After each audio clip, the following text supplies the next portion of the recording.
Hello friends, welcome to I exam B. I am Sushil Ragade, ex manager Reserve Bank of India. और आज के इस video में हम यूनियन बजट 2022-23 देखने वाले हैं। 2022-23 का हम यूनियन बजट देखने वाले हैं कि इसका पढ़ाई किस तरीके से करें। मैंने काफ़ी सारे वीडियोस देखे तो वहाँ पर मैंने सिर्फ फैक्चुअल इन्फॉर्मेशन देखी कि ये स्कीम को इतना अमाउंट आया है, दूसरे स्कीम को इतना अमाउंट आया है। तो ये यूनियन बजट का पढ़ाई it is one of the part. ठीक है, मतलब ये एक पार्ट हो सकता है कि इस तरीके से करना, लेकिन सिर्फ यही पार्ट नहीं। बहुत सारे स्टूडेंट को ऐसे लगता है कि हमने गवर्नमेंट स्कीम्स का एलोकेशन देख लिया तो हो गया। ऐसा नहीं है, थोड़ा सा हमें यहाँ पर डीप में जाके देखना पड़ेगा। तो यहाँ पर मैं इस वीडियो में पूरे तरीके से बताऊँगा कि ये बजट का पढ़ाई हमें किस तरीके से करना चाहिए। तो मुझे लगता है मैक्सिमम आपको इसको 6 आवर्स देना चाहिए। ठीक है, अगर आप यूपीएससी छोड़ के बाकी सारे एग्जाम्स का प्रिपरेशन कर रहे हैं तो 6 आर मोर देन सफिशिएंट। लेकिन यूपीएससी का अगर पढ़ाई कर रहे हैं आप तो मुझे लगता है नियर अबाउट 12 आवर्स आपको देना चाहिए, क्योंकि यूपीएससी में क्या है, काफ़ी डीप में पूछा जाता है। और यूपीएससी में आपको पता है कि डिस्क्रिप्टिव एग्ज़ाम होता है, वहाँ पर ऐसे है, जीएस के पेपर है, ऑप्शनल सब्जेक्ट है। तो वहाँ पर जहाँ जहाँ रिलेवेंट है वहाँ पर आपको बजट के प्रोविजंस लिखने होते हैं। तो इसलिए मैंने कहा कि यूपीएससी के लिए 12 आवर्स का स्टडी होना चाहिए।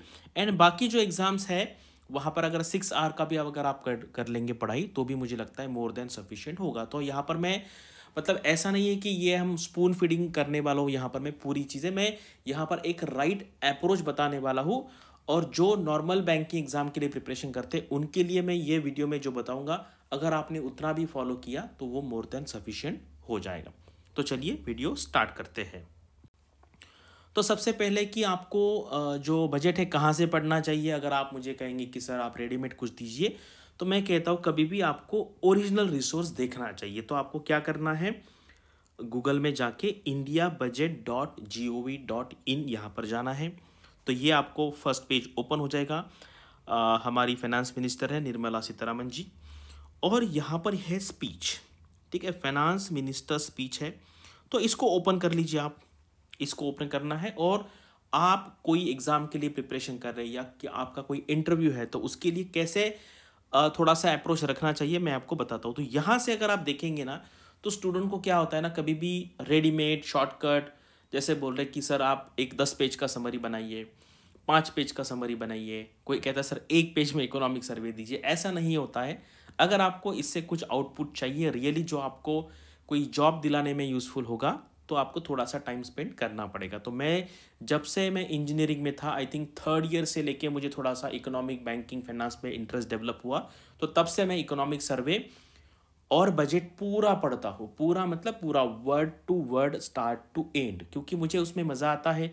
तो ये भी डिपेंड है कि आपको इसको किस तरीके से देखना है। कुछ स्टूडेंट ऐसे है कि जिनको पढ़ाई करने में सेटिस्फेक्शन मिलता है, कुछ स्टूडेंट ऐसे है कि जिनको ये बिल्कुल पसंद नहीं है, लेकिन उनको ये पता है कि ये पढ़ने से मुझे जॉब मिल जाएगा तो मैं पढ़ूंगा। तो बहुत सारे टाइप के स्टूडेंट्स होते हैं। तो ये डिपेंड है कि आप कौन सी एग्ज़ाम का प्रिपरेशन कर रहे हैं, आपके पास टाइम कितना है, आपका इंटरेस्ट कितना है, उस हिसाब से आप इसको आगे प्रोसीड कर सकते हैं। अगर जिनके पास बिल्कुल ही टाइम नहीं है, उन्होंने ये वीडियो पे भी अगर फोकस किया और यहाँ पर मैं जो चीज़ें बताऊँगा वो भी किया तो मोर देन सफिशिएंट रहेगा।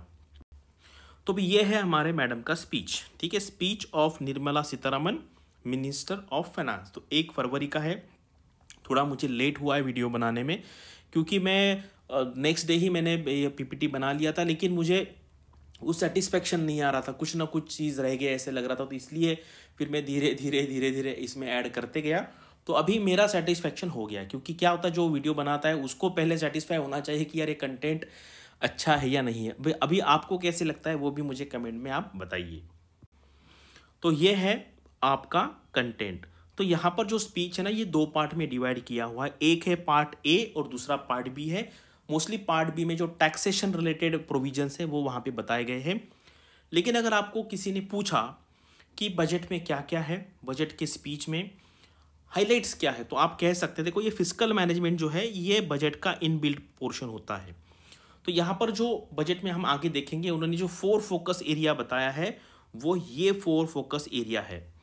तो आपको इसको याद रखना है, याद मतलब रट लेना है ऐसे के ऐसे। ठीक है, अगर कोई आपको बजट के बारे में क्वेश्चन पूछता है तो आपको ये 4 पॉइंट्स बताने हैं। डिस्क्रिप्टिव में आता है तो भी ये 4 पॉइंट लिखने हैं। एक तो क्या है, पीएम गति शक्ति। देखो जो अभी इस साल आगे एग्जाम होने वाले हैं उसमें पीएम गति शक्ति के बारे में कुछ ना कुछ आने वाला है। एमसीक्यू आएगा या ऐसे आएगा या डिस्क्रिप्टिव में क्वेश्चन आएगा या फिर आपको इंटरव्यू में पूछा जाएगा, तो इसलिए इसको अच्छी तरीके से पढ़ना है। सेकंड है इंक्लूसिव डेवलपमेंट, यानी कि जितने सारे हमारे कंट्री में अलग अलग लोग हैं, अलग अलग टाइप के लोग हैं, मतलब सोशल ग्रुप्स कह सकते हैं आप, जैसे वल्नरेबल ग्रुप्स है, वुमेन है, ओल्ड एज लोग है, एससी है, एसटी है, ओबीसी है, जो जितने सारे लोग हैं। इंक्लूसिव डेवलपमेंट का मतलब है सबको साथ लेके चलना है, सबका साथ सबका विकास। ये अभी प्रेजेंट गवर्नमेंट का मोटो है। थर्ड पॉइंट याद रखिए आप, फाइनेंसिंग ऑफ इन्वेस्टमेंट, यानी कि पैसा कहाँ से आएगा। अभी ये मैं इसको नंबर 1 कहता हूँ, इसको नंबर 2, इसको नंबर 3, इसको 4 इसलिए रखा है क्योंकि वो याद रखने में थोड़ा मुश्किल है। ये 4 नंबर का पॉइंट, इसको आप 4 पार्ट में डिवाइड कीजिए, जैसे 1 A B C D। मैं इसलिए आपको बता रहा हूँ क्योंकि ये आपको याद रखना है। याद मतलब वर्ड टू वर्ड। पहले आप लिखिए यहाँ पर सनराइज अपॉर्चुनिटीज, ये वाला पॉइंट याद रखने में आसान है। उसके बाद एनर्जी ट्रांजिशन, सेकंड पे एनर्जी ट्रांजिशन याद रखिए। फिर क्लाइमेट एक्शन याद रखिए। एंड 4th नंबर पे थोड़ा सा बड़ा है ये, प्रोडक्टिविटी एनहांसमेंट एंड इन्वेस्टमेंट। तो इस तरीके से आपके कितने पॉइंट्स हो जाएंगे, 4 पॉइंट्स हो जाएंगे, 1 2 3 और 4, और जो 4th पॉइंट होगा उसमें 4 पॉइंट होंगे। तो इस तरीके से मैंने आपको थोड़ा ये सिंप्लीफाइड फॉर्मेट में बता दिया कि कैसे आपको याद रखना है। और ये फिस्कल मैनेजमेंट जो है वो एवरी बजट का इनबिल्ट पोर्शन होता है। तो ये ऊपर वाला जो है वो एवरी बजट में चेंज होता है, लेकिन ये जो है फिस्कल मैनेजमेंट एवरी ईयर ये बजट का पार्ट होता ही है। तो देखिए, और पार्ट बी क्या है, जैसे अभी हमने पार्ट ए देखा, तो अगर कोई पूछता है आपको पार्ट बी में क्या होता है, तो डायरेक्ट टैक्स प्रपोजल, यानी कि हमारा पर्सनल इनकम टैक्स है, या कॉर्पोरेट टैक्स है, उसको कॉर्पोरेशन टैक्स भी कहते हैं। या सेकंड है इनडायरेक्ट टैक्स, यानी जीएसटी बीएसटी बाकी जो है उसको कहते हैं इनडायरेक्ट टैक्स। इसके बाद एनेक्शर्स होते हैं बाद में, ठीक है। तो आपको क्या याद रखना है, पार्ट ए है, पार्ट बी। ए में 5 पॉइंट है, फिस्कल मैनेजमेंट छोड़ के हमने 4 पॉइंट कैसे याद रखना है मैंने आपको बता दिया है। पार्ट बी में 2 पार्ट होते। अगर आपने इंटरव्यू में इतना बता दिया तो आपका इंटरव्यू का सिलेक्शन 99% केस में हो जाएगा, क्योंकि इतना डीप में कोई पढ़ता नहीं है। अगर किसी को कहेंगे चलो बजट में क्या है बताओ, तो वो कोई स्कीम का एलोकेशन कहेंगे, दैट इज वो तो ठीक है, वो ठीक है, लेकिन क्या है आपको एक ओवरऑल बजट का स्ट्रक्चर पता चलना चाहिए। चलिए अभी देखिए उनका स्पीच कैसे चालू होता है। मैं जैसा आपको बताता हूँ, ऑनरेबल स्पीकर, यानी कि जहाँ पे वो स्पीकर के चेयर पे जो बैठा है वो, I present the budget for the year 2022-23। और याद रखिए इकोनॉमिक सर्वे का जो ईयर होता है इसके 1 साल पहले वाला 2021 और 22, एंड बजट होता है 2022-23।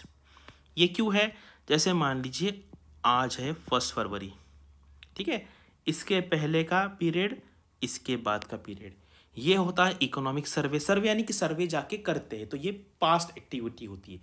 और बजट यानी कि अगले साल में हम कैसा पैसा खर्च करेंगे, कहाँ से पैसा लाएंगे, उसको कहते हैं बजट। तो इसलिए बजट होता है अगले फाइनेंशियल ईयर का, एंड इकोनॉमिक सर्वे होता है पिछले फाइनेंशियल ईयर का।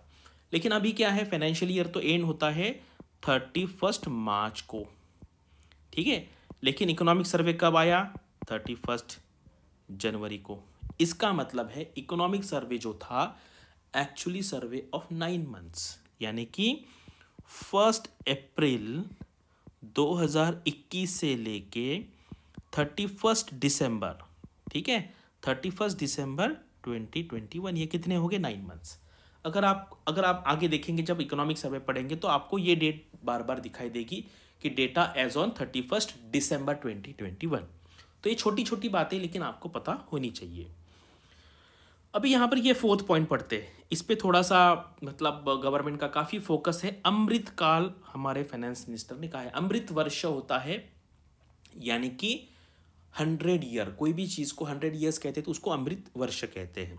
Honourable speaker, we are making आज़ादी का अमृत महोत्सव, यानी कि 1947 से लेके 2047 तक अभी चल रहा है 2022, यानी कि अभी कितने साल है, 25 साल है। The 25 year long lead up to India at 100। Honourable prime minister in his independence day address had set out the vision for India at 100, यानी कि अभी हमने 25 साल का सपना दिखाया है कि हम 25 साल में क्या करने वाले हैं। ठीक है, एक्चुअली बजट होता है हमारे 1 साल के, लेकिन हम अभी बात करेंगे क्योंकि अभी 75th ईयर चल रहा है, तो अभी हम 25 साल का अगला प्लान करेंगे, ऐसा बजट में पहले ही पैसेज में कहा गया है। तो इससे रिलेटेड भी ऐसे या कुछ क्वेश्चन एग्जाम में आ सकता है। जैसे ही आप ये बजट ओपन करेंगे ना, तो यहाँ पर आपको एक बॉक्स दिखाई देगा। कब? जब आप Ctrl+F दबाएंगे। ठीक है, आपको पता है Ctrl+F सर्च करते हैं। तो मान लीजिए कोई नाबार्ड का प्रिपरेशन कर रहा है, तो वो क्या करे, यहाँ पर एग्रीकल्चर वर्ड टाइप करे, फिर आपको एग्रीकल्चर रिलेटेड जितना सारा डेवलपमेंट है वो सारा पता चलेगा। तो इस तरीके से आप जो भी टॉपिक पढ़ना चाहते हैं, जो भी टॉपिक के नोट्स बनाना चाहते हैं, तो आपका थियोरेटिकल नोट्स तो बनता रहेगा, और साइड में बजट में उस टॉपिक रिलेटेड जो कुछ भी प्रोविजंस है आप इस तरीके से सर्च करके वहाँ पे लिख सकते हैं। जैसे अभी हमने एग्रीकल्चर देखा, अभी फार्मर देखते कि फार्मर के बारे में क्या क्या दिया हुआ है। देखो ये हम कहते हैं ना, मैंने स्टार्टिंग में आपको बताया 4 प्रायोरिटीज़ है। एग्जाम में क्वेश्चन आ सकता है कि हमारे बजट में फाइनेंस मिनिस्टर ने हमारी कौन सी 4 प्रायोरिटीज़ बताई हुई है। PM Gati Shakti, inclusive development, financing of investment, then sunrise opportunities, energy transition, climate action, और ये प्रोडक्टिविटी एनहांसमेंट एंड इन्वेस्टमेंट। तो मैं आपको सबको अभी ये बताऊंगा या कहूँगा कि आप क्या कीजिए, अभी वीडियो स्टॉप कीजिए, आप देख रहे हैं यहाँ पे अभी यूट्यूब पे, स्टॉप कीजिए और अभी ये जो 4 पॉइंट्स है वो कमेंट बॉक्स में लिखिए, मतलब without seeing on the screen, मतलब आपको समझ में आएगा कि आपको ये याद रहता है या नहीं रहता है। ठीक है, ये बहुत इंपॉर्टेंट है। अभी क्या हो गया ना, आज के डेट में लोग थोड़ा सा ये जो हम कहते हैं, हम स्कूल में करते थे कि हम थोड़ा सा रट लेना कहते थे या मगअप कर लेना है, लर्निंग कहते थे, तो ये चीज़ें हम भूल गए। लेकिन ये चीज़ें बहुत ज़रूरी है। अगर आप आजकल देखेंगे ना, जो जनरल अवेयरनेस के क्वेश्चन है वो काफ़ी डीप आ रहे हैं, तो इसमें से क्वेश्चन डेफिनेटली आएगा, और जब आपका एग्जाम हो जाएगा आप फिर ये वीडियो में आके मुझे बताना है कि सर ये एग्जाम में आया था। ठीक है, मैं आपको एक्चुअली प्रैक्टिकल वे बता रहा हूँ कि किस तरीके से पढ़ाई करना चाहिए। अभी मैंने यहाँ पर reserve Bank of India type किया तो मुझे सिर्फ एक ही सर्च में मिला, क्या है लेकिन इंपॉर्टेंट है, बहुत इंपॉर्टेंट डेवलपमेंट है, डिजिटल रूपी।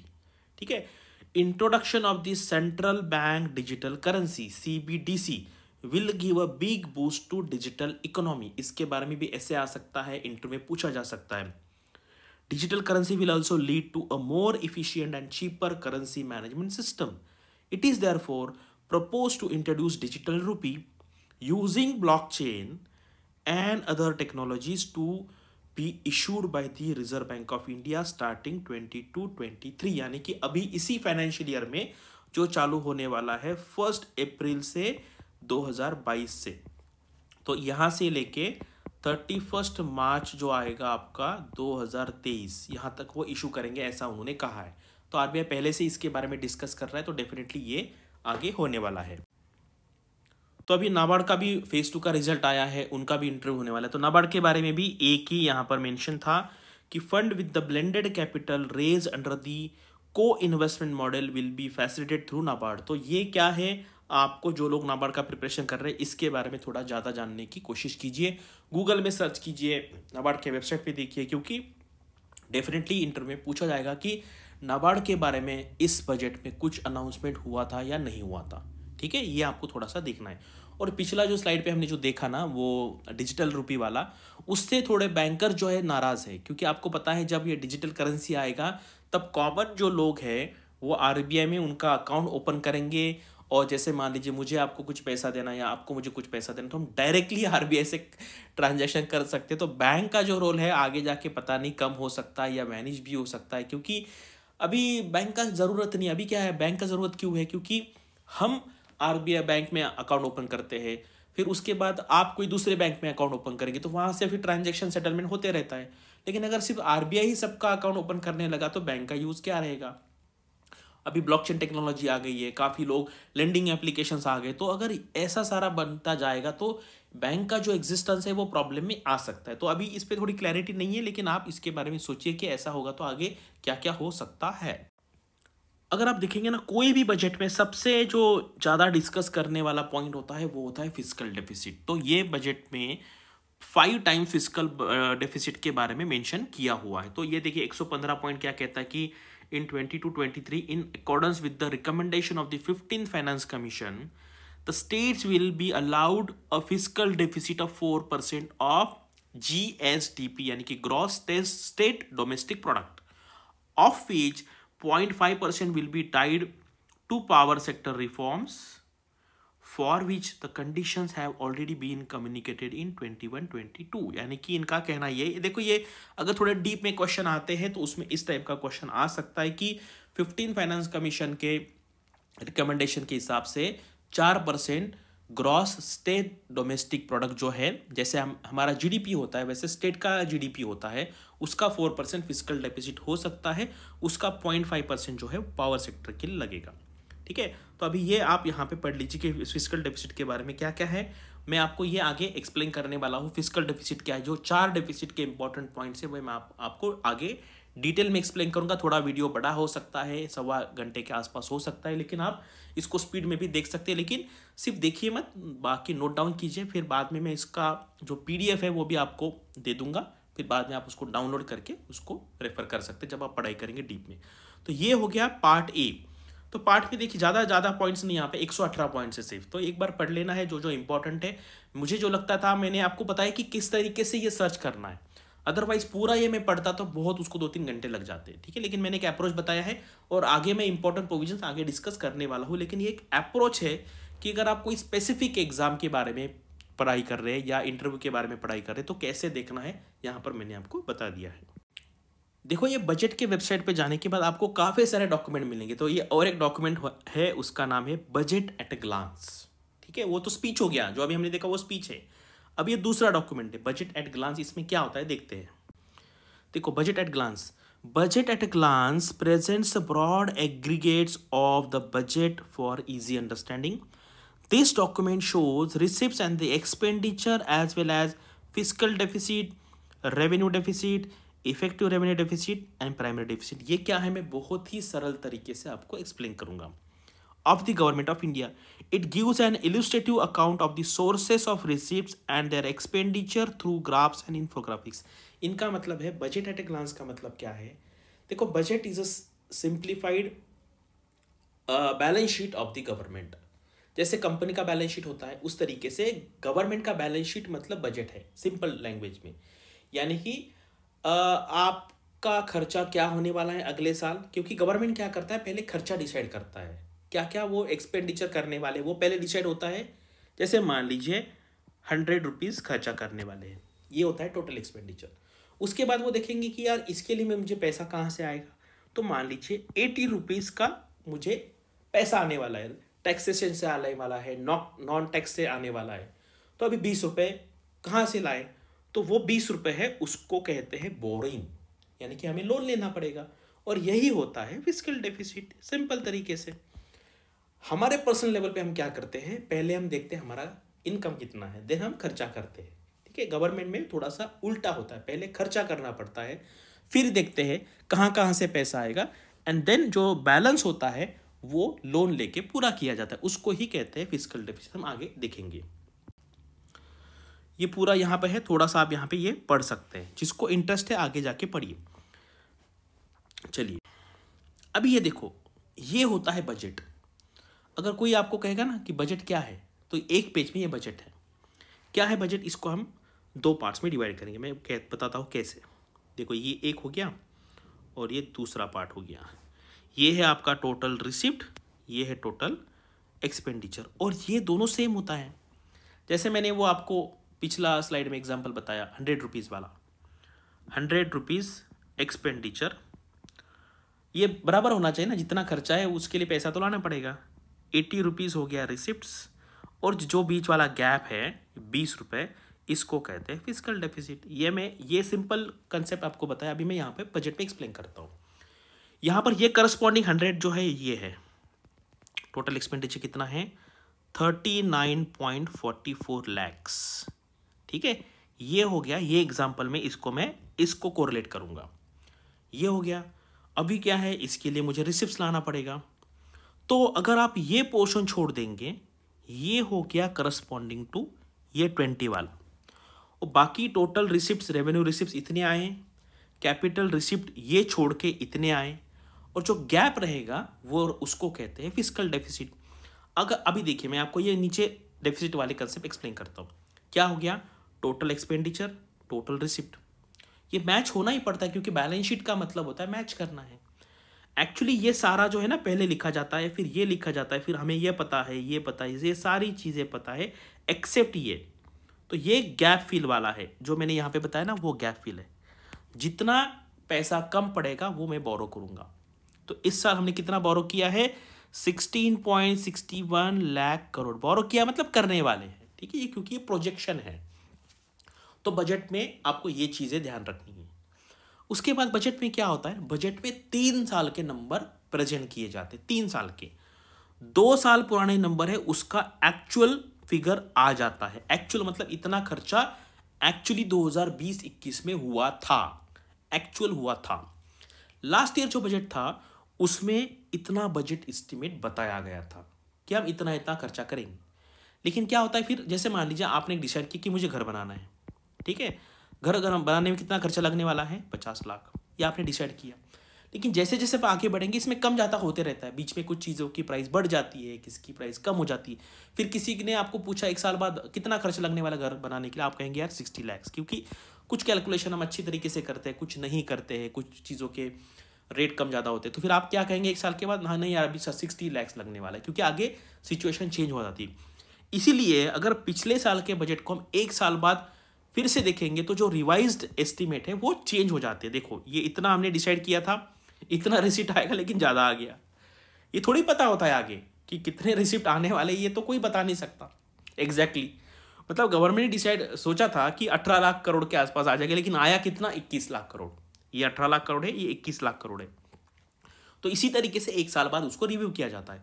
और ये जो नंबर होता है ये है हम अगले साल कितना खर्चा करेंगे, कहाँ से पैसा आएगा। तो इसलिए अगर कोई पूछेगा बजट में 3 साल के नंबर दिए जाते हैं, लेकिन नंबर होते 4 क्यों, 2 साल का एक नंबर होता है, पिछले साल के 2 नंबर्स होते हैं, एक उस टाइम का बजट एस्टिमेट और 1 साल बाद वाले, यानी कि अभी हमने उसको रिवाइज किया है, एंड 4th नंबर होता है बजट एस्टिमेट। ठीक है, तो ये होता है बजट का सार, बजट एट अ ग्लांस। अभी ये हो गया, यहां से यहां हमारा टोटल बैलेंस शीट हो गया। अभी देखिए ये आपने देखा होगा फिस्कल डेफिसिट 17 नंबर पे क्या है, 1661196। ये देखिए 1661196, यानी कि ये और ये सेम है।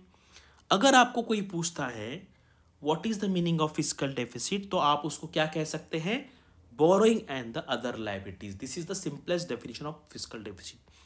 या अगर आपको बहुत कॉम्प्लिकेटेड वे में कहना है तो आप ये बता सकते हो, fiscal deficit is the difference between total expenditure minus revenue receipt minus recovery of loans and minus other receipts। तो ये डिफिकल्ट हो जाएगा, इससे अच्छा fiscal deficit is equal to borrowing।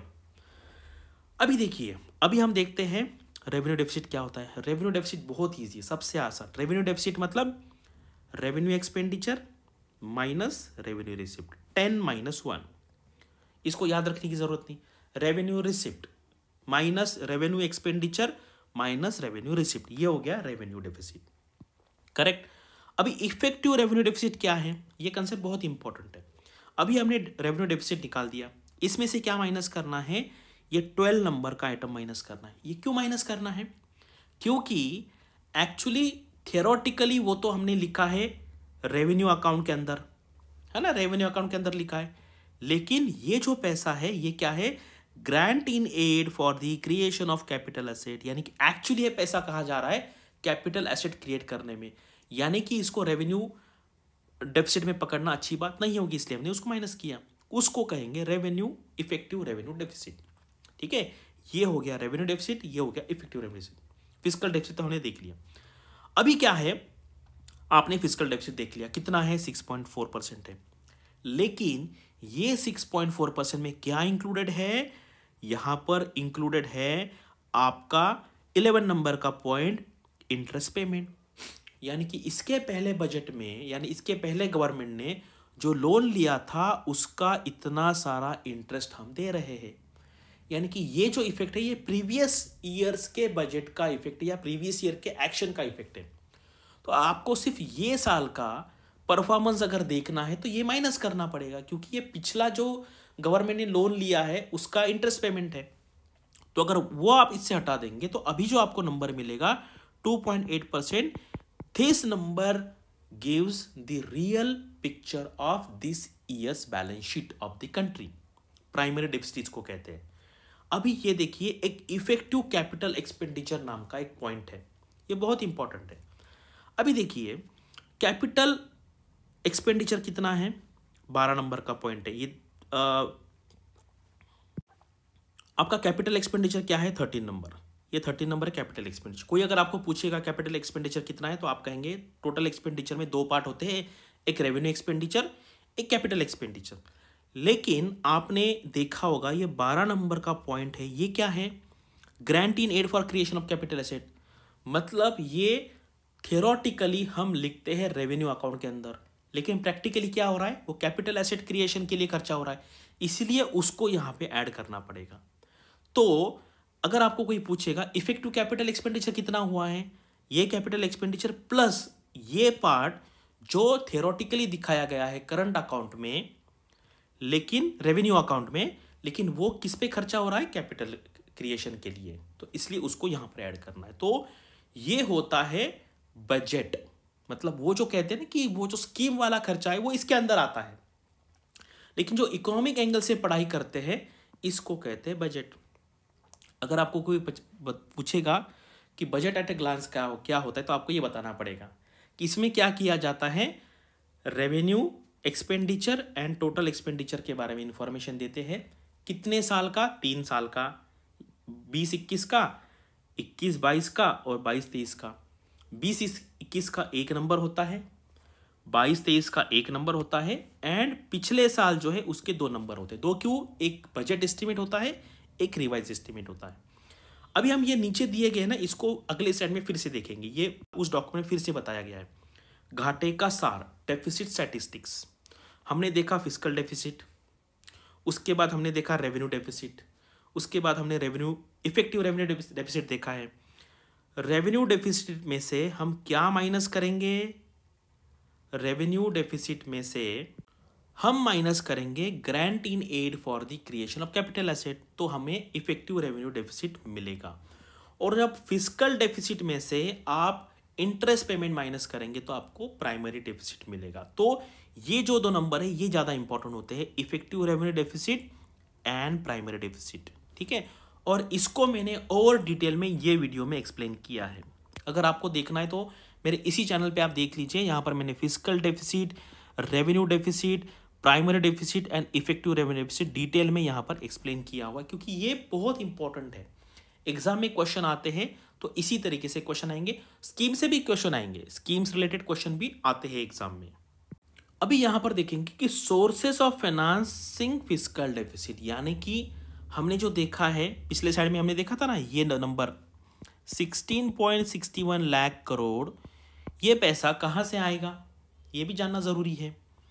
तो डेट रिसिप्ट्स होते हैं, डेट रिसिप्ट यानी कि लोन, हम मार्केट से बोरो करेंगे, मार्केट से इतना बोरो किया in the form of government securities and treasury bills, securities against small saving scheme जो होती है, एनएससी है, वो उस तरीके से उसके अगेंस्ट जो सिक्योरिटी इशू किया जाता है उसको कहते हैं securities against small saving. State provident funds है, अदर रिसिट्स है, एक्सटर्नल डेट्स है, यानी कि बाहर से कुछ कर्जा लिया, तो ये हो गया sources of financing fiscal deficit. यानी कि हमने जो उस एग्जाम्पल में देखा था ना, 100 रुपीज़ एक्सपेंडिचर है, 80 रुपीज़ तो रेवेन्यू आ गया, और जो 20 रुपये है ये कहाँ से हम लाएंगे, तो ये 20 रुपये करस्पॉन्डिंग हो गई ये, तो ये पैसा हम कहाँ से लाएंगे, मार्केट से लाएंगे, ठीक है। और इसका ट्रेंड भी बताया गया है, fiscal deficit, revenue deficit, effective revenue deficit and primary deficit. ये बीच में ये जो आपका कोरोना वाला टाइम है यहाँ पर ज़्यादा प्रॉब्लम हुआ था, अभी जो नंबर से काफ़ी नीचे जा रहे हैं, यानी कि हम फिस्कल कंसोलिडेशन हो रहा है, इसको कहते हैं फिस्कल कंसोलिडेशन, यानी कि फिस्कल डेफिसिट, ये सारे डेफिसिट के नंबर है अभी कम कम होते जा रहे हैं। घाटा वित्त पोषण के स्रोत, यानी कि जो हम पिछले स्लाइड में हमने देखा कि हम फाइनेंसिंग कहाँ से करेंगे, घाटा यानी कि डेफिसिट फाइनेंसिंग कहाँ से करेंगे, उसका ट्रेंड क्या है, ठीक है। ये हो गया आपका स्टेट प्रोविडेंट फंड है, ये हो गया एक्सटर्नल डेट है, ये मार्केट बोरोइंग है, तो ये पूरा यहाँ पर दिया गया है। बस इसको आपको एक ट्रेंड देखना है कि इसमें सबसे मेजर पोर्शन कौन सा है। ये सबसे मेजर पोर्शन यहाँ पर है।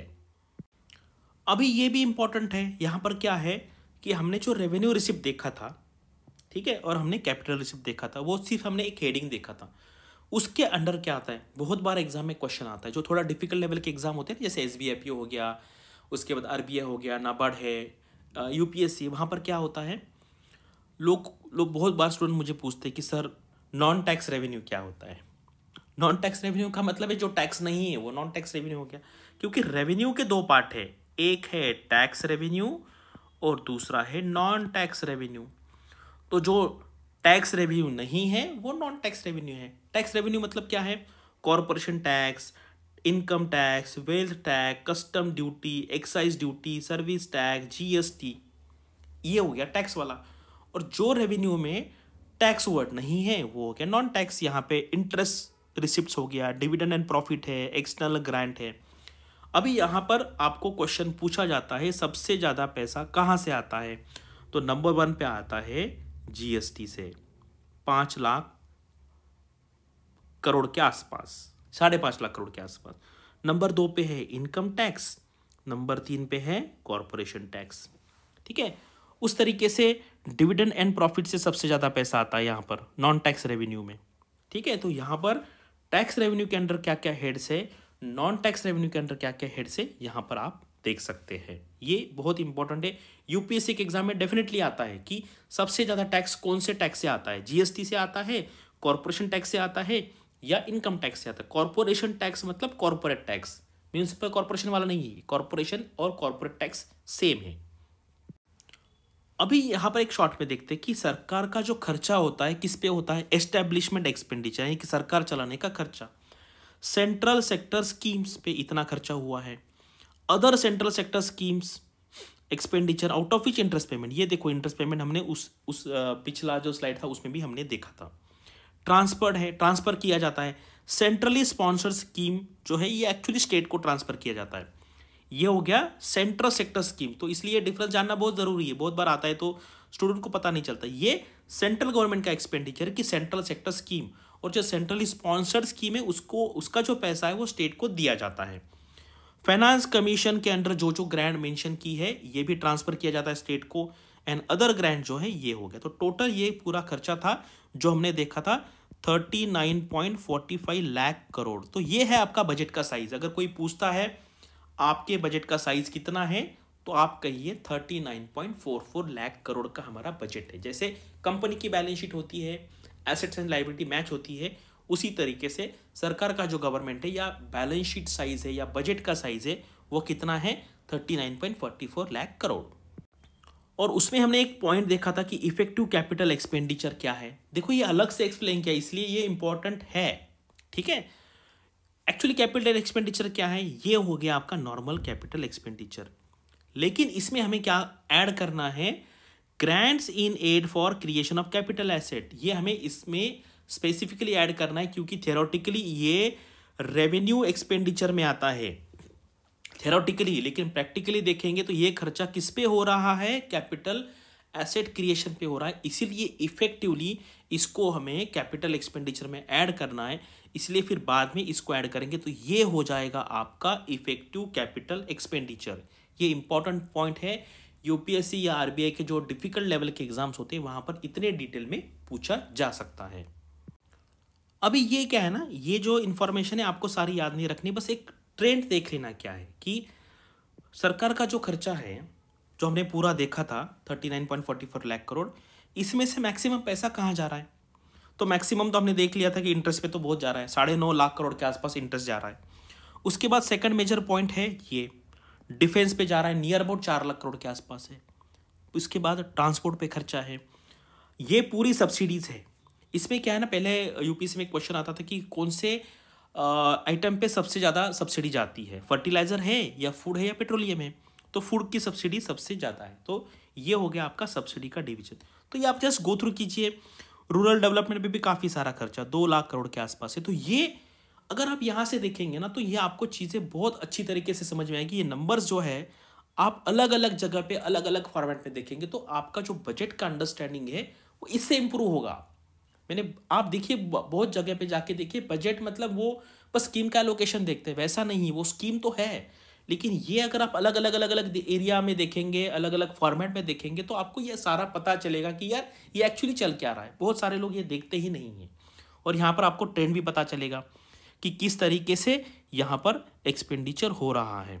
ठीक है, चलिए अभी उसी को यहाँ पर इन्होंने अलग फॉर्म में बताया हुआ है। देखो, इंटरेस्ट सबसे ज़्यादा है, नंबर 2 पे डिफेंस है, उसके बाद ट्रांसपोर्ट हमने देखा था, सब्सिडी भी देखा, इसमें फूड का सबसे ज़्यादा है, नंबर 2 पे फर्टिलाइजर है, फिर पेट्रोलियम है। तो बस इसको एक गो थ्रू करना है, ज़्यादा आपको टेंशन यहाँ पर नहीं लेना है कि मैं कैसे याद रखूँगा। एक बार देखने का है, बाद में पढ़िए, और जब आपका एग्जाम आता है तब रिविजन कीजिए उस टाइम पे, तो आपको आसानी होगी समझने में। अभी ये थोड़ा ट्रेंड है कि जो मेजर आइटम जो हमने देखे थे उसमें किस तरीके से मूवमेंट हो रहा है। अब ये देखिए, मैक्सिमम यहाँ पर नियर अबाउट सिमिलर टाइप का एक्सपेंडिचर, ज़्यादा ऊपर ज़्यादा नहीं है। ये देखिए यहाँ पे थोड़ा सा कम हुआ, लेकिन यहाँ पर ट्रांसपोर्ट पे ना अचानक से बढ़ गया है। ये मतलब ये अगले साल का है ना बजट एस्टिमेट, यानी कि जो पीएम गति शक्ति है, जो हमारा मेन यहाँ पर टारगेट है, तो ट्रांसपोर्ट पे हम इस बार ज़्यादा खर्चा करने वाले हैं। यहाँ से यहाँ अगर आप जंप देखेंगे तो नियर अबाउट 50% के आसपास का जंप है। बाकी सारे एक्सपेंडिचर है नियर अबाउट राइजिंग ट्रेंड पे है। मैक्सिमम ये थोड़ा सा कम हुआ है, लेकिन यहाँ पर बहुत ज़्यादा राइज हुआ है, क्योंकि इस टाइम का जो बजट है उसका फोकस ट्रांसपोर्ट पे ज़्यादा है। तो इसी को उन्होंने एक अच्छे फॉर्म में दिखाया हुआ है। तो ये नंबर देखेंगे आप तो पता चलेगा, this is a fiscal deficit number. इसको कहते हैं डेट रिसिप्ट, डेट यानी कि कर्जा लेते हैं हम 16.61 लाख करोड़ का, ये है आपका फिस्कल डेफिसिट। बाकी ग्रॉस टैक्स रेवेन्यू कितना है, बाकी ये सारा आप यहाँ पे सेंट्रल सेक्टर स्कीम्स हैं, यहाँ पर स्कीम एक्सपेंडिचर, ये सारा आप एक बार गो थ्रू कर सकते हैं। अभी हम यहाँ पे देखते हैं कि government schemes, outlay on major scheme, ऐसे करके एक अलग से डॉक्यूमेंट होता है। ठीक है, तो यहाँ पर आपको पता चले कि गवर्नमेंट ने ये जो सारी जो स्कीम्स है उसका कैसे बाइफर्केशन किया है। तो आपको डाउट आता है ना बहुत बार कि सर गवर्नमेंट स्कीम कहाँ से पढ़े, तो यहाँ से आप देखेंगे ना एक बार, तो आपको यहाँ से आइडिया आ जाए कि कौन सा स्कीम इंपॉर्टेंट है, कौन सा नहीं है, ये आपको यहाँ से आइडिया आएगा। अदरवाइज क्या है ना, गवर्नमेंट स्कीम के बारे में स्टूडेंट को कुछ भी समझ में नहीं आता है, यार क्या करें, कहाँ से देखें। तो इतना अच्छा रिसोर्स आपको कहाँ मिलेगा, गवर्नमेंट के डॉक्यूमेंट, वो भी बजट वाला, लेटेस्ट और ऑथेंटिक। अभी देखिए क्या है, ये जो मेजर स्कीम्स है ना, इसको उन्होंने ABC 3 पार्ट में डिवाइड किया है। एक को कहते हैं वो core of the core scheme, यानी कि सबसे इंपॉर्टेंट स्कीम है 6। इसमें ये जो स्कीम है आपकी Mahatma Gandhi national rural employment guarantee programme, NREGA कहते हैं इसको। ठीक है, इसका कितना ट्रांजिशन हुआ है, मोमेंट कम ज़्यादा हुआ है, आप यहाँ पे देख सकते हैं। सेकंड स्कीम इसमें आती है national social assistance programme. Exam में ये भी क्वेश्चन आता है कि कौन सी scheme core of the core schemes में आती है। पहले इसमें यहाँ पे 8 स्कीम होती थी, अभी सिर्फ 6 स्कीमें। अभी उन्होंने क्या किया है, ये 2 स्कीम छोड़ के बाकी जो स्कीम है वो सारी अम्ब्रेला स्कीम है। देखो ये अम्ब्रेला है, अम्ब्रेला यानी कि वो एक स्पेसिफिक रिलेटेड जो सब्जेक्ट है या आप सोशल ग्रुप कहिए, उनकी सारी स्कीम को उन्होंने एक जगह पे ये किया, ग्रुप किया है। Umbrella scheme for the development of minorities, vulnerable groups, scheduled tribes, schedule caste के लिए। तो ये यहाँ पर इतना ज़्यादा एलोकेशन नहीं हुआ है, तो ये आप यहाँ पे देख लीजिए। ये 2 तो आपको पता होना चाहिए कि core of the core scheme में कौन सी 2 स्कीम है। तो ये हो गया फर्स्ट बाइफर्केशन। सेकंड अभी क्या है, जो पार्ट बी है उसको कहते हैं कोर स्कीम्स। ठीक है, कोर स्कीम, तो यहाँ पर क्या है, बहुत सारी स्कीम है, टोटल नियर अबाउट 110 के आसपास स्कीम है। तो मैं आपको बताता हूँ कि यहाँ से कैसे आइडेंटिफाई करना कौन सी स्कीम इंपॉर्टेंट है। अभी देखिए सबसे मेन तो क्या है, आपको अमाउंट देखना है। अमाउंट कितना है ये देखिए, 60,000 करोड़ है। कौन सी स्कीम है, जल जीवन mission, national rural drinking water mission. अभी देखिए जल जीवन मिशन पे बहुत ज़्यादा गवर्नमेंट का फोकस है, तो ये इंपॉर्टेंट स्कीम है। उसके बाद ये हो गई आपकी national education mission, national health mission पे बहुत 40,000 करोड़ के आसपास का यहाँ पर एलोकेशन है। उसके बाद प्राइम मिनिस्टर आवास योजना, प्रधानमंत्री आवास योजना 48,000 करोड़। अब ये अमृत स्कीम है, urban रिजुनोवेशन mission and smart cities mission, ये देखो 14,100 करोड़। ये हो गया एक तरीका स्कीम देखने का, इंपॉर्टेंट स्कीम कौन सी है। दूसरा वे जो है, आपको यहाँ से पता चलेगा कि कुछ कुछ स्कीम ऐसी है कि जो अभी लॉन्च की गई है, पहले नहीं थी। जैसे मान को फॉर एग्जांपल ये स्कीम यहाँ पे थी क्या, यहाँ पे नहीं थी, यहाँ पर भी नहीं थी, यहाँ पर भी नहीं, अभी अमाउंट कम है 600 करोड़ है। कौन सी स्कीम है? एस्पायर करके। देखो एग्जाम में ना इस तरीके से क्वेश्चन आते हैं कि इसका फुल फॉर्म क्या है, इसका शॉर्ट फॉर्म क्या है। एस्पायर क्या है? Accelerating state education programme to improve results. Aspire क्योंकि रिसेंटली लॉन्च की गई स्कीम है। अभी देखो 10,000 करोड़ का आवंटन है, यहाँ पर एलोकेशन है, ये भी नई स्कीम है। प्रधानमंत्री पोषण शक्ति निर्माण, पीएम पोषण स्कीम, ये भी स्कीम नई स्कीम है।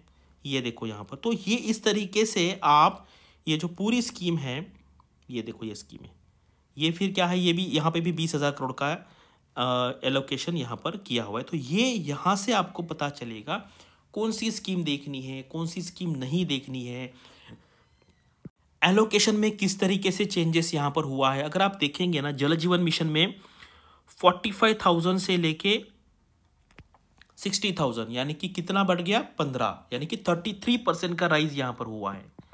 तो ये आपको पता चलेगा कि गवर्नमेंट का मोटिव क्या है। अभी आप यहाँ पे देखेंगे national programme for mid day meals, ये तो पूरा यहाँ पर नहीं है। मतलब ये एक्चुअली सीरियस कंसर्न है कि ये मिड डे मील प्रोग्राम बहुत इंपॉर्टेंट था, लेकिन अभी गवर्नमेंट ने सोचा है कि इसको कुछ पैसा ही देना नहीं है। तो यहाँ पे रीज़न देख सकते हैं, ये जो चीज़ें हैं ना आपको बाकी जगह पे नहीं मिलेगी। ये एक्चुअल गवर्नमेंट का डॉक्यूमेंट है, इसको अगर आप अच्छी तरीके से देखेंगे तो आपको ये पूरा पता चलेगा कि क्या क्या हो रहा है। ये हो गया आपका core schemes.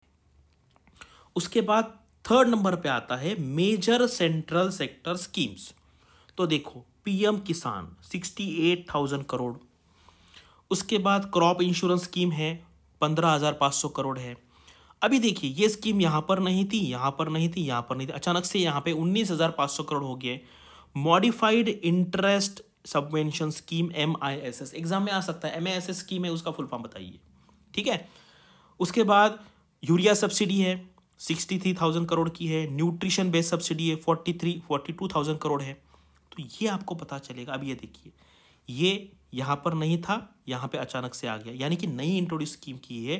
Production link incentive scheme to promote telecom and networking products manufacturing in India. तो ये होता है आपका इकोनॉमिक सर्वे पढ़ने का तरीका। मैंने इकोनॉमिक सर्वे भी अभी मैं जो क्लास में मैं पढ़ाता हूँ, इकोनॉमिक सर्वे के लिए मैं 10 लेक्चर लेने वाला हूँ, 10 लेक्चर्स। और एवरी जो टॉपिक है वहाँ पर near about 11 topic economic survey में, एक टॉपिक को मैं एक 1.5 घंटा पढ़ाने वाला हूँ, क्योंकि वो इतना आसान नहीं है। अगर आप इतना डीप में पढ़ लेंगे ना तो इकोनॉमिक सर्वे, इकोनॉमिक इश्यूज, उसके बाद सोशल इश्यूज है, आपको यहाँ पर कभी प्रॉब्लम नहीं आएगा। अभी देखिए ये कितना है 1.45 लाख करोड़। कौन सी है? Food subsidy for food corporation of India under the national food security act, NFS है। ये भी देखिए फूड सब्सिडी कितनी दी है। उसके बाद ये नया स्कीम आया हुआ है PLI for the large scale electronics and IT hardware. उसके बाद ये आइडियाज़ नाम का नया स्कीम है। Line of credit under Indian development and economic assistance scheme ideas, ठीक है। ये 10,000 करोड़ किसके लिए है? प्रधानमंत्री स्वास्थ्य सुरक्षा योजना। तो ये देखेंगे आप तो एक आइडिया आ जाएगा। ऐसा नहीं, लोग क्या करते हैं सारे नंबर, इतने सारे नेम्स देख के डर जाते हैं। ऐसा डरना नहीं है हमें, क्योंकि अभी अगर आपको मान लीजिए आपको IAS ऑफिसर बनना है, RBI में मैनेजर बनना है, SBI में PO बनना है, तो थोड़ा तो मेहनत तो करना पड़ेगा। इस तरीके से जो लोग पढ़ाई करेंगे वही आगे जाके इंटरव्यू में अच्छा परफॉर्म कर पाएंगे। अदरवाइज बजट के बारे में अगर कोई मुझे पूछता है, अभी ठीक है मैं तो 10 साल से पढ़ रहा हूँ, लेकिन ये देख के कोई आपको बताएगा बजट क्या है, तो आप कम से कम 15 मिनट बात कर सकते हैं इस पर। मैं तो 2 घंटे बात कर सकता हूँ बजट पे, पूरा कैसे है, क्या करना है, डीप में, सिर्फ नंबर्स नहीं, उसका फिलोसॉफी क्या है जो हम डिटेल में देख रहे हैं, इतना आपको कहीं पे भी देखने को नहीं मिलेगा। तो ये पूरी स्कीम्स है। यहाँ पर मेट्रो प्रोजेक्ट्स के लिए भी काफ़ी सारा पैसा यहाँ पर दिया है। अब ये कौन सा है? Guarantee emergency credit line scheme to facilitate eligible MSME borrowers, ठीक है, 15,000 करोड़। ये जो नई स्कीम है ये नया इंट्रोड्यूस किया। देखो ये तीनों स्कीम है। सोलर ग्रिड है, किसान ऊर्जा सुरक्षा एवं उत्तम महाभियान कुसुम, और विंड पावर ग्रिड, ठीक है। ये बहुत इंपॉर्टेंट है, ये डेफिनेटली एग्जाम में आने वाला है। ये देखिए 2 स्कीमें यहाँ पर, नेशनल गंगा प्लान, अटल भूजल योजना। यहाँ से आपको क्लिक होता है कि कौन सा नया है। यहाँ पे देखो 591 है, inter operable criminal justice system. तो ये जो नया नया एलोकेशन होता है जो पिछले साल नहीं था, वो भी एग्जाम के लिए इंपॉर्टेंट होता है। तो यहाँ पर ये हो गया आपका पूरा, इस तरीके से आप स्कीम पढ़ाई कर सकते हैं। टोटल 130 है खेलो इंडिया पकड़ के। Eklavya model residential school 2000 crore यहाँ पर एलोकेशन है। ये देखिए national highway authority of India 1.35 lakh crore, space technology के लिए, स्पेस एप्लीकेशन के लिए, मतलब गवर्नमेंट काफ़ी फोकस इस एरिया में दे रहा है। तो इस तरीके से अगर आप करेंगे ना तो आपका काफ़ी अंडरस्टैंडिंग बढ़ेगा। और ये 1 साल में एक बार होने वाला इवेंट है, तो इसको इतना 5-6 घंटा देना वर्थ है। तो आप अलग कैंडिडेट से, मतलब आप अलग से थोड़ा सा आपका जो व्यू है, जो इंटरव्यू ले रहे हैं, वो आपका इम्प्रूवमेंट वहाँ पर दे। अदरवाइज इंटरव्यू में क्या होता है ना, जब पूछा जाता है सबको क्या बताओ, तो सेम टाइप लोग आंसर देते हैं, तो आपका थोड़ा सा अलग दिखेगा ना, तो आपके चांसेस बहुत बढ़ जाएंगे सिलेक्शन होने के। अभी देखिए ये की टू बजट डॉक्यूमेंट्स, बहुत सारे डॉक्यूमेंट्स होते हैं, बस आप देखो ये बनाने के लिए मैंने आपको इसलिए बोला है कि बहुत टाइम लगेगा। अदरवाइज 5 मिनट में उस दिन लोगों ने वीडियो बनाया होगा, क्योंकि क्या ब्रेकिंग न्यूज़, ये स्कीम को इतना आवंटन, ये स्कीम को इतना लोकेशन, उसको बजट का पढ़ाई नहीं कहती। ये होता है एक्चुअल बजट का अंडरस्टैंडिंग एंड स्टडी। क्या है ये देखो, जब आपको कहेगा ना कोई बजट में क्या क्या डॉक्यूमेंट दिए जाते, तो ये 13 डॉक्यूमेंट आते हैं बजट में। जो हम बजट कहते हैं उसको टेक्निकल लैंग्वेज में कहते हैं एनुअल फाइनेंशियल स्टेटमेंट। ये होता है आपका आर्टिकल 112। बजट ये जो वर्ड है हमारे कॉन्स्टिट्यूशन में नहीं है, ठीक है। बजट के लिए टेक्निकल लैंग्वेज में या पार्लियामेंट्री लैंग्वेज में उसको कहते हैं एनुअल फाइनेंशियल स्टेटमेंट। एग्जाम में क्वेश्चन आ सकता है कि बजट स्पीच के बाद कौन कौन से डॉक्यूमेंट दिए जाते हैं, तो ये 13 डॉक्यूमेंट दिए जाते हैं। डिमांड फॉर ग्रांट है, फाइनेंस बिल है, और ये जो डी नंबर पे है ना, fiscal policy statement mandated under FRBM act, तो ये FRBM एक्ट के अंडर ये मैंडेटेड है, गवर्नमेंट को देना है। क्या देना है? Macro economic framework statement and medium term fiscal policy come fiscal policy strategy statement. Expenditure budget है, रिसिप्ट बजट है, एक्सपेंडिचर प्रोफाइल है, बजट एट ग्लांस है, memorandum explaining the provisions in the finance bill, outcome monitoring framework, key features of the budget, implementation of budget announcements 2021-22। ये मैं आपको दिखाऊंगा तो आपको थोड़ा सा शॉक लगेगा, ठीक है। वो जो है ना, लोगों को लगा कि गवर्नमेंट भूल गया, 2 प्राइवेट बैंक है और एक इंश्योरेंस कंपनी है, उसका प्राइवेटाइजेशन करना है। लोगों को लगा यार सरकार अब इसके बारे में बात नहीं कर रहा। यहाँ पर दिया हुआ है कि किस लेवल तक वो आया है, और अभी जल्द ही गवर्नमेंट अनाउंस कर देगा वो 2 प्राइवेट बैंकों का नाम और एक इंश्योरेंस कंपनी का नाम, ठीक है। तो ये यहाँ पे एक अलग अलग सेक्शन के हिसाब से दिया है। थोड़ा सा आपको यहाँ पे इंटरेस्ट है तो आप यहाँ पे देख सकते हो। तो ये जो डॉक्यूमेंट है इसका एक शॉर्ट में हम देखेंगे आगे के स्लाइड में।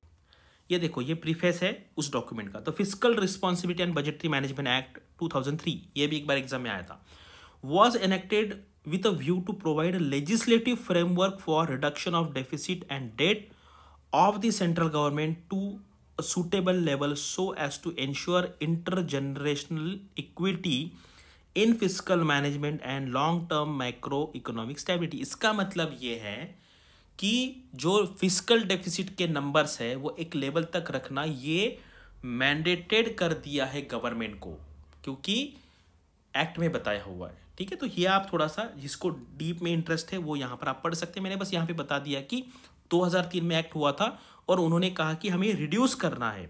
बीच में क्या क्या हुआ, कुछ प्रॉब्लम आने की वजह से, जैसे अभी पेंडेमिक का प्रॉब्लम आया, उसके पहले भी बहुत सारे प्रॉब्लम आए थे, फाइनेंशियल क्राइसिस हुआ था 2007-8 में, तो उस टाइम पे प्रोविजन दिया है कि आगे पीछे हो सकता है। लेकिन ये अभी भी वो जो 2 स्टेटमेंट हमने पिछले स्लाइड में देखे, वो ये एक्ट के हिसाब से गवर्नमेंट को देना मैंडेटरी है। अभी वो जो 13 स्टेटमेंट है ना, उसको बहुत डीप में दिया गया है, लेकिन हम उतना डीप में नहीं जाएंगे। मुझे पता है बहुत सारे लोगों को इतना इंटरेस्ट नहीं है इतना डीप में पढ़ने में। तो ये एनुअल फाइनेंशियल स्टेटमेंट है, इसका आर्टिकल होता है 112, ठीक है। आप इतना भी अगर याद रखेंगे तो भी बहुत है। जिसको इंटरेस्ट है मैंने ये दिया हुआ है, आप आगे जाके पढ़ सकते हो। उसके बाद ये कंसोलिडेटेड फंड ऑफ इंडिया, इसका सेक्शन 266 है। Contingency fund of India article 267 है। पब्लिक अकाउंट का भी आर्टिकल 266 है। ये आरबीआई के एग्जाम में आ चुका है। यूपीएससी में तो ये फेवरेट टॉपिक है उनका, 2-3 साल में एक बार तो आता ही आता है।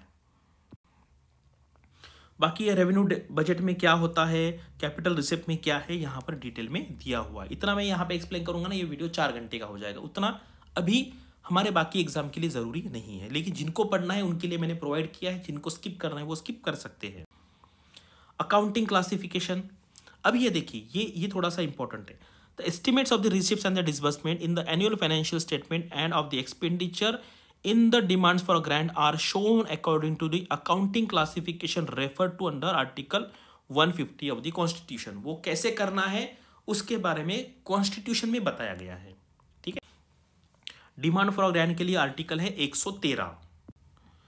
फाइनेंस बिल, ये बहुत इंपॉर्टेंट है। फाइनेंस बिल क्या होता है कि जब आपका बजट होता है उसके बाद फाइनेंस बिल प्रेजेंट करना होता है, उसके अंदर जो जो चेंजेस करने हैं, आपको पता है कि जो टैक्सेशन करना है वो पार्लियामेंट के परमिशन के बगैर हम नहीं कर सकते, इसलिए ये हमारे कॉन्स्टिट्यूशन में लिखा है। इसका आर्टिकल है आर्टिकल 110 सबसेक्शन 1A के अंडर, ठीक है।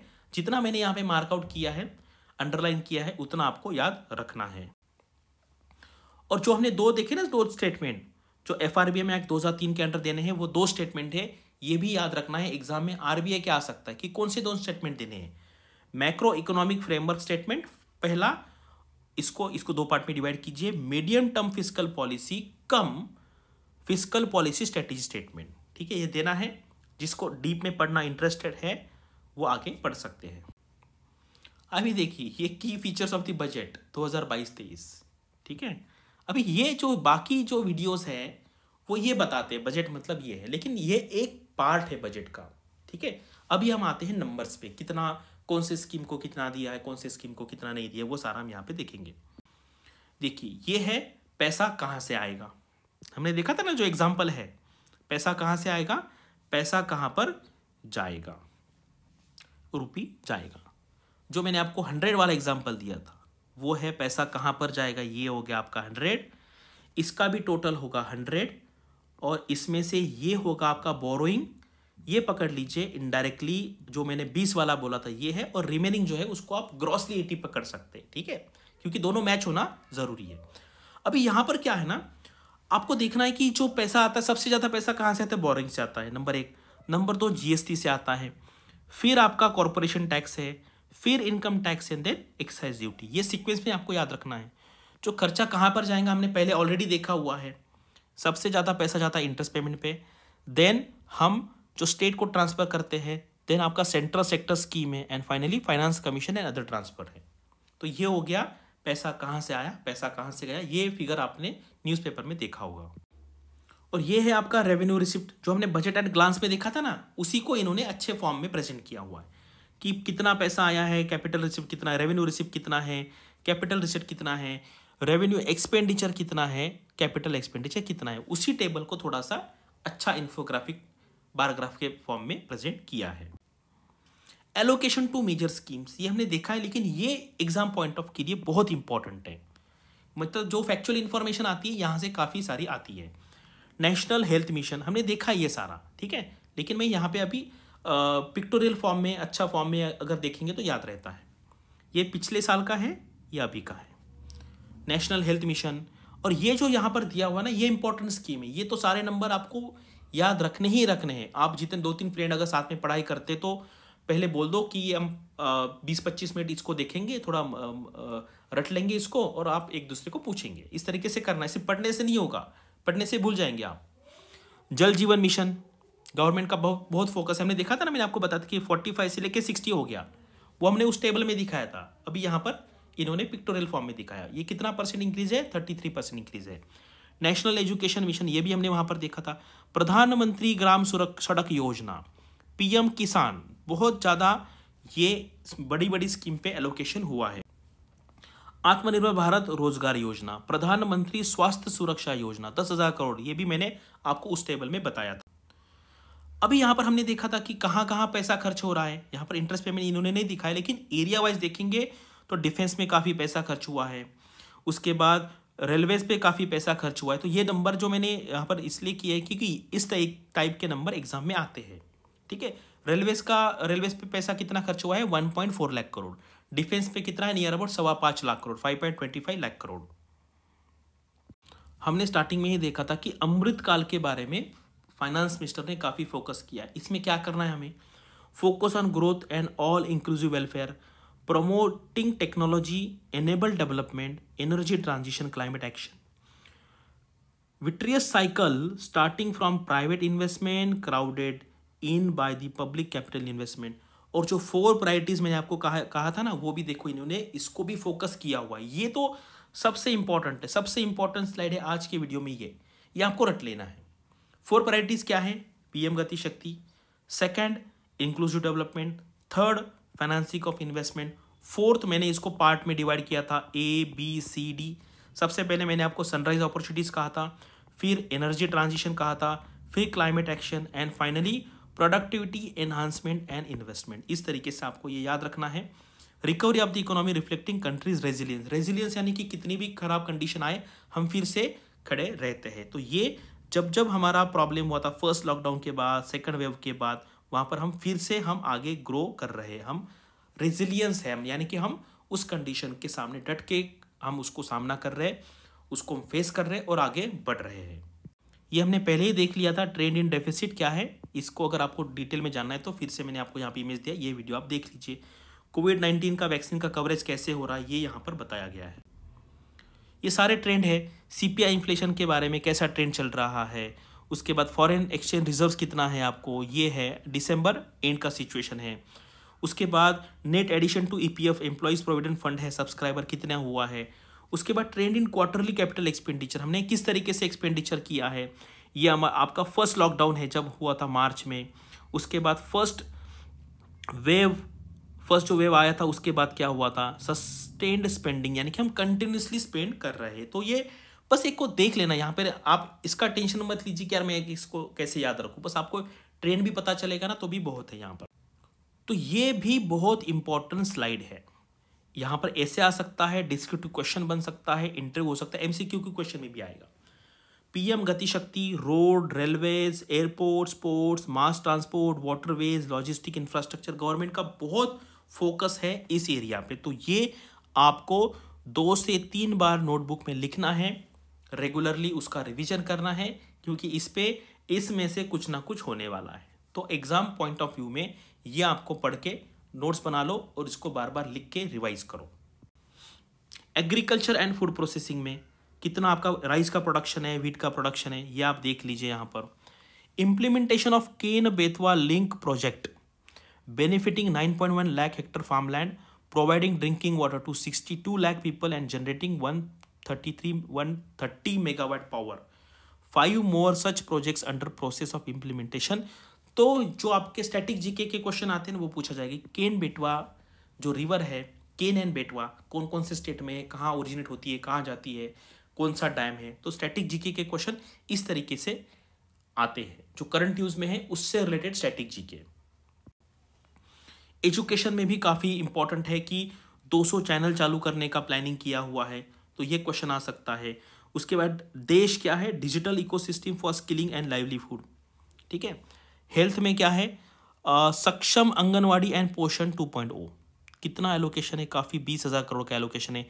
पीएम पोषण है, मिशन वात्सल्य है, मिशन शक्ति है। तो ये सारा उन्होंने हेल्थ के अंडर क्या क्या किया है यहाँ पे दिया है। National digital health ecosystem will be rolled out. National tele mental health programme, आपको पता है कोरोना के टाइम पे काफ़ी सारे लोग मेंटल ट्रॉमा से गए हैं। मेंटल हेल्थ के बारे में हम इतना सारा ज़्यादा फोकस नहीं करते सोसाइटी में, लेकिन गवर्नमेंट ने एक प्रोग्राम लॉन्च किया है कि national tele mental health programme, यानी कि आप यहाँ से फ़ोन से आपको काउंसलिंग हो पाएगी। 2 lakh anganwadis to be upgraded to Saksham anganwadis. Integrated architecture, mission Shakti, mission Vatsalya, Saksham anganwadis, पोषण 2.0 विल बी लॉन्च, यानी कि ये पूरा। तो बहुत अच्छी तरीके से इन्फोग्राफिक दिया है। और जो 4 पिलर्स थे ना, 4 मेजर पॉइंट्स थे फोकस एरिया, वहां पर ये इंक्लूसिव वेलफेयर जो फोकस है ये भी बहुत इंपॉर्टेंट है। आपका कोई भी डिस्क्रिप्टिव क्वेश्चन आता है, नाबार्ड में आता है, RBI में आता है, बैंक PO के SA में आता है, इंटरव्यू में आता है, तो आपको इसमें से बोलना ही बोलना है। हर घर नल से जल, ठीक है। ये गवर्नमेंट का बहुत इंपॉर्टेंट, आप देखेंगे तो बहुत सारी एडवर्टाइजमेंट चल रही है इसके ऊपर। PM Awas Yojana, PMDVINE, aspirational block programme, vibrant village programme, digital banking by post offices, digital payments, ये क्या है, इंक्लूसिव वेलफेयर, सबको लेके आगे चलना है, ये भी बहुत इंपॉर्टेंट है। MSME के लिए क्या कर रहे हैं हम, ये क्या है, ECLGS, emergency credit line guarantee scheme, interlinking of various portals से MSME के लिए उसको एक जगह पे लाना है। रैम्प प्रोग्राम है, raising and accelerating MSMEs programme will be rolled out, revamping CGT MSC. जब मैं बैंक में था तो ये प्रोजेक्ट के अंदर मैंने काम किया था। एक टाइप का सबसे मतलब आप क्या कहते हो इसको, ये एक क्रेडिट गारंटी है, ठीक है, credit guarantee fund trust for the micro and small enterprise. I think उस टाइम कुछ 75 लाख का लिमिट था, यानी कि 75 लाख तक अगर कोई लोन लेता है तो वो जो है उसकी गारंटी लेता है, ये फंड है, ठीक है, यानी कि अगर पैसा डूब गया तो ये फंड से पैसा बैंक को जाएगा। तो एमएसएमई के लिए क्या क्या प्रोविजन है, बहुत अच्छी तरीके से यहाँ पर हुआ है। प्रोडक्टिविटी एनहांसमेंट एंड इन्वेस्टमेंट, जो हमने फोर्थ पॉइंट देखा था ना, वो थोड़ा सा याद रखने में डिफिकल्ट था, तो उसके अंडर क्या क्या किया है, ईज ऑफ डूइंग बिजनेस है, ईज ऑफ लिविंग है, एलोकेशन अंडर पीएलआई स्कीम, ठीक है, वो हमने टेबल में देखा था, टेलीकॉम एंड नेटवर्किंग प्रोडक्ट्स है, large scale electronics and IT hardware है, फार्मास्यूटिकल है, ये एलोकेशन यहाँ पर हुआ है, बहुत ही इंपॉर्टेंट ये है प्रोडक्टिविटी एनहांसमेंट एंड इन्वेस्टमेंट। अभी आते हैं टैक्स प्रपोजल पे, मतलब जनरल जो पब्लिक होता है उनके लिए, उनको इसी पे मतलब इंटरेस्ट होता है क्या चल रहा है, प्रपोजल्स क्या है। इस बार तो कोई चेंजेस नहीं किया उन्होंने। Allowing tax payers to file updated return within 2 years for correcting errors, यानी कि 2 साल तक आप पीछे का करेक्ट कर सकते हैं आपका tax return. Tax relates to person with disabilities, reducing alternate minimum tax, MAT कहते हैं इसको, minimum alternate tax rate and surcharge for the cooperatives, cooperative जो सेक्टर है उनके लिए है। बाकी जो हमारा टैक्स स्लैब जो है कॉमन पब्लिक के लिए, उनके लिए कोई इतना ज़्यादा बेनिफिट नहीं मिला है, ठीक है।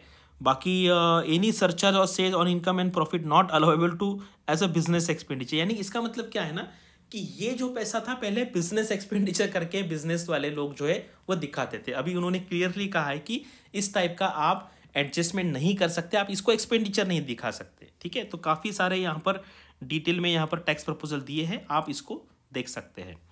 ये थोड़ा सा देख लीजिए। Phasing out concessional rate in capital goods and projects imports gradually and apply a moderate tariff of 7.5%, यानी कि 7.5% यहाँ पर लगेगा। अभी मैंने आपको वो बताया था ना स्टार्टिंग में कि क्या मतलब ये एक डॉक्यूमेंट होता है, ये बहुत इंपॉर्टेंट है, ये जनरली ये कोई देखता नहीं। इसका मतलब क्या है, implementation of the budget announcement 2021-22, यानी कि पिछले बजट में फाइनेंस मिनिस्टर ने जो अनाउंसमेंट किया था, यानी कि 2021-22 के बजट में, तो एक एक जो अनाउंसमेंट है उसका क्या स्टेटस है, उसका इम्प्लीमेंटेशन हुआ क्या नहीं हुआ, कि बस बोल दिया और आगे भूल गया, ठीक है, गवर्नमेंट ऐसा नहीं है। तो ये क्या है, उसको बताया जाता है अगले बजट में कि इस बार हमने जो अनाउंसमेंट हुआ था उसका क्या हुआ, आगे क्या स्टेटस चल रहा है। तो मैंने आपको जो कहा था बैंक के बारे में, ये देखो बजट अनाउंसमेंट किया था लास्ट ईयर में फाइनेंस मिनिस्टर ने, to fast forward the disinvestment policy I am asking NITI Aayog to work out on the next list of central public sector companies that would be taken up for the strategic disinvestment, यानी कि privatisation करना है, ठीक है। अभी देखो यहां पर क्या उन्होंने कहा है, analysing sectors and the organising selection committee meeting to provide 3 sets of recommendation to CGD का मतलब है core group of secretaries on disinvestment, ठीक है। तो यहां पर उन्होंने कहा, क्या कहा है कि बहुत सारी उनकी मीटिंग हो गई and 11 central public sector enterprises have been recommended for disinvestment which includes 2 public sector banks and 1 public sector investment company, ठीक है। यानी कि 3rd set of recommendation finalise, यानी कि उनका काम चल रहा है। मुझे लगता है कि अगला बजट आने से पहले ये 2 बैंक और 1 public sector insurance company privatise हो जाएगी। मतलब ऐसा नहीं है कि बहुत सारे लोगों को लगा कि गवर्नमेंट ने ये प्रोजेक्ट थोड़ा सा पीछे ढकल दिया, ऐसा बिल्कुल नहीं है, काम चल रहा है उनका। स्टेटस ऑफ इम्प्लीमेंटेशन क्या है, इतनी सारी मीटिंग हो गई, एक एक रिकमेंडेशन दे रहे हैं and core group of secretaries है इसमें डिसइन्वेस्टमेंट पे काम कर रही है और उनका काम चल रहा है। मुझे लगता है विद इन 1 ईयर ये अनाउंसमेंट गवर्नमेंट करने वाला है। तो इसका क्या अभी करना है आपको, आप में से जो लोग पब्लिक सेक्टर कंपनी में काम कर रहे हैं, पब्लिक सेक्टर बैंक्स में काम कर रहे हैं या कोई इंश्योरेंस कंपनी में काम करे, तो आपका ये काम है कि थोड़ा सा आपको फ्यूचर के बारे में सोचना है। तो अगर स्टेबिलिटी के वाइज से देखेंगे तो बैंक, मुझे अभी स्टेट बैंक ऑफ इंडिया जो है वो पावरफुल लग रहा है कि उसका आगे जाके प्राइवेटाइजेशन नहीं होगा। और अगर आप कंपनी वाइज देखेंगे LIC इंश्योरेंस कंपनी में, तो LIC एक पावरफुल है, स्ट्रांग है। अभी IPO आ रहा है, IPO आ रहा मतलब प्राइवेटाइजेशन ऐसा बिल्कुल नहीं है। 100% में से गवर्नमेंट 10% स्टेक जो है वो पब्लिक को बेच रही है, ठीक है। और ये पूरा प्राइवेटाइजेशन कब नहीं होगा, SBI की बात करेंगे तो 57% अभी गवर्नमेंट के पास है, बाकी इन्वेस्टर के पास है। तो ये दो ऑर्गेनाइजेशन में अगर आपको जाने का मौका मिला तो आप ट्राई कीजिए। आप SSC जॉब ले सकते हैं क्योंकि वो प्योर गवर्नमेंट की जॉब होते हैं, वो कभी प्राइवेट नहीं होंगे। आप RBI, उसके बाद NABARD, SEBI, NHB, IRDA, PFRDA, NPS, इस टाइप की जॉब आप ट्राई कर सकते हैं, ठीक है। ये बताना इसलिए ज़रूरी है कि गवर्नमेंट, ये क्या है, ये पायलट प्रोजेक्ट है। अगर ये सक्सेसफुल हो, देखो IDBI का तो पहले ही प्राइवेट कर दिया है, मतलब IDBI जो है वो तो पहले ही प्राइवेट हो गई है। ज़्यादा लोगों ने इसको क्रिटिसाइज़ किया नहीं, ज़्यादा अपोज किया नहीं। तो गवर्नमेंट क्या करता है, टेस्ट करता है, एक टेस्ट करके देखा क्या हुआ, चलो ईजिली हो गया, अभी इसको करेंगे, ये ईजिली हो गया तो आगे करेंगे। ऐसे करते करते फिर 4-5 ही बैंक बचेगी, 1 या 2 इंश्योरेंस कंपनी जैसे LIC बच सकती है, और यहाँ पर जो न्यू इंडिया इंश्योरेंस है वो बच सकती है। फिर बाकी धीरे धीरे प्राइवेटाइजेशन कर देंगे। तो ये इसलिए बताया क्योंकि ये बजट का पार्ट होता है, ये कोई देखता भी नहीं है, किसी को पता भी नहीं इस टाइप का डॉक्यूमेंट निकलता है, ठीक है। क्योंकि मैं बहुत सालों से पढ़ते आ रहा हूँ, तो इसलिए फिर मैंने आपको सारा कुछ बता दिया यहाँ पर। अभी क्या है, ये एक PIB का समरी है, ये आपको पढ़ना ही पढ़ना है। कितने पेज का है, यहाँ से चालू होता है पार्ट A से लेके, और ये बस 11 पेज का है। आपको क्या करना है, ये मैंने जो बजट दिखाई, ये नियर अबाउट 64 के आसपास स्लाइड्स है। ये मैं आपको PDF में आपको यहाँ पर डाउनलोडेबल फॉर्मेट में दे दूंगा। लगता है तो मैं ये 11 पेजेस से उसके कंटिन्यूशन में लगा दूंगा। तो बस आपको ये इसके बारे में कुछ नहीं पढ़ना, मतलब ये 64 पेजेस जो है स्लाइड्स है मेरे ये वीडियो की, प्लस ये 11 पेजेस, यानी कि 75 पेज का ये आपको डॉक्यूमेंट मिलेगा।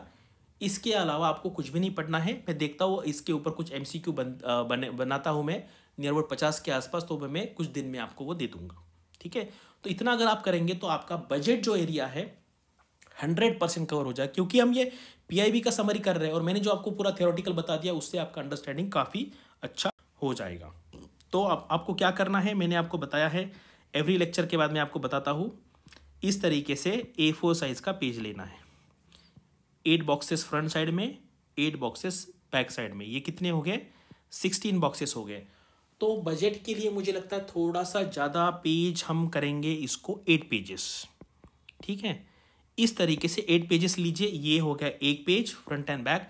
इस तरीके से 8 पेज लीजिए और इसी बॉक्स में थोड़ा थोड़ा थोड़ा कंटेंट लिखते जाइए। बॉक्स इसलिए क्योंकि वो आप बॉक्स पे ध्यान देंगे, उतना पढ़ेंगे, उतना याद रखेंगे, और जब आप कंपार्टमेंटलाइज करते तो याद रखने में आसानी होती है। तो ये पूरा लेक्चर है, 75 पेजेस को आपको कन्वर्ट करना है 8 A4 साइज के पेजेस में, इस तरीके से बॉक्स करके उसको बार बार पढ़ना है, उसको अलग अलग मार्कर से हाईलाइट करना है। येलो है, ग्रीन है, फ्लोरोसेंट है, आपका ऑरेंज होता है, उसमें ब्लू होता है। तो फिर बाद में आपको, क्योंकि ये अगले साल में जितने सारे एग्जाम होने वाले उसके लिए वैलिड है, तो अभी ये देखने में मान लीजिए आपके 3 घंटे जाएंगे देखने में, नोट्स बनाने में, and remaining 3 hours for revision. इस तरीके से 6 घंटा अगर आप देंगे बजट को, तो आपका बजट बहुत ही परफेक्ट यहाँ पर जाएगा। So thanks for watching this video and all the best for your studies and upcoming examination. और आपको लेक्चर कैसे लगा डेफिनेटली मुझे कमेंट बॉक्स में बताइए। Thank you very much.